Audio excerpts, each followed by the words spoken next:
Welcome back to another edition of Better Know a Developer. Today we're covering the relatively obscure German developer Yager.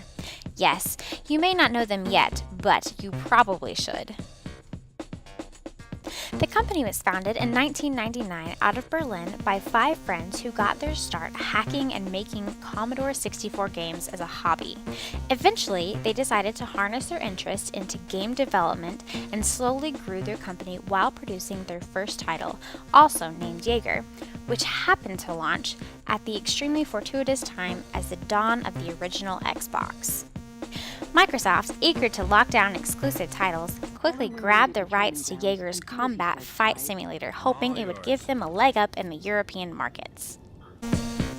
The game actually didn't go stateside for 2 more years, so most didn't see it. Regardless, IGN found Yager to be relatively dated graphically, but packed full of personality and a compelling story. It makes space shooters fun again in new and clever ways. Yager quickly followed up with the sequel released exclusively to the PC with the cornball title of Aerial Strike Low Altitude High Stakes. Unfortunately, it seems even fewer people seem to have played this one, as reviews are next to non-existent. After this, Yager disappears off the radar for 7 years, which begs the question, why are we even talking about these guys? And then, Spec Ops The Line happened. Most gamers were familiar with the Spec Ops titles that were rather unremarkable at the time, so when a new title was announced in 2009, after the franchise being dormant for years, it didn't exactly create headlines. Considering the game's development history, it didn't seem like even Yager was excited. See, Yager had pitched a different game to publisher 2K Games, which owned the rights to the Spec Ops series, and had recently made the painstaking decision to cancel Rockstar Vancouver's attempt to reinvent the series in 2004.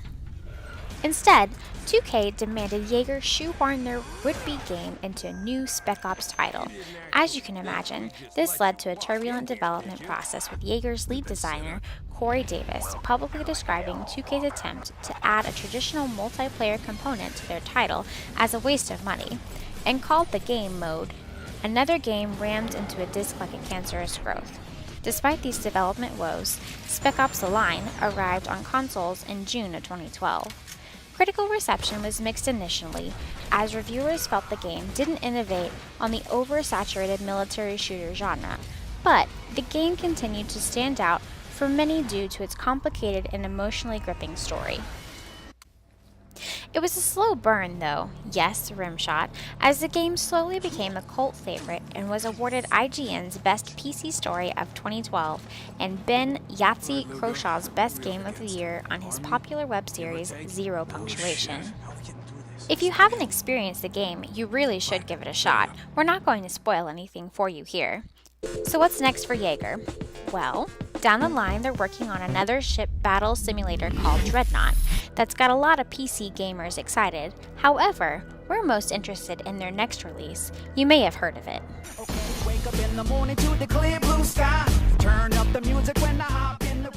Dead Island 2.